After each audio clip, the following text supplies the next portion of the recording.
Քո շրջապատում են բոլորն անդադար խոսում ներդրումներ կատարելուց։ Այսօր հենց դրա մասին եմ խոսելու։ Ինչ է ներդրումը եւ ինչ տեսակներ կան։ Եթե կարճ ներկայացնեմ, ապա ներդրում կատարելը ժամանակի ընթացքում գումարդ բազմապատկելու մասին է։ Հիմա տեսակների մասին։ Ներդրումային խնայողություն են համարվում արժեթղթերը, ավանդը, անշարժ գույքը, ինչպես նաև ուշադրամներ, թանկարժեք մետաղադրամներ, արվեստի գործեր ձեռք բերելը։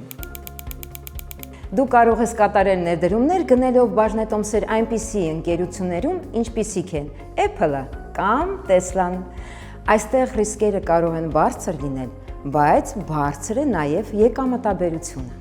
Կարող ես պարտատոմս ձեռք բերել, այսինքն պարտքով գումար տալ պետությանը կամ ընկերությանը, իսկ նրանք էլ կպարտավորվեն վերադարձնել այն որոշակի տոկոսադրույքով և մարման ժամկետով։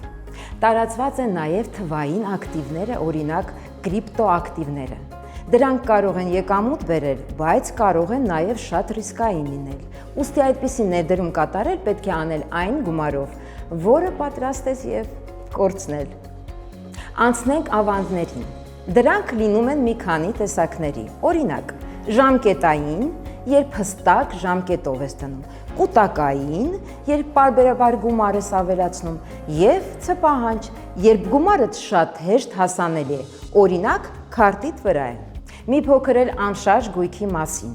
Անշարժ գույք ունենալը նշանակում է, որ դու կարող ես ամսական եկամուտ ստանալ վարձակալությունից։ Սա կայուն դրամական հոսքերի և երկարաժամկետ աճի լավ համադրություն է։ Սկսիր փոքրից, սովորիր քո փորձից, խնայիր, կատարիր ներդրումներ, եղիր բարեկեցիկ։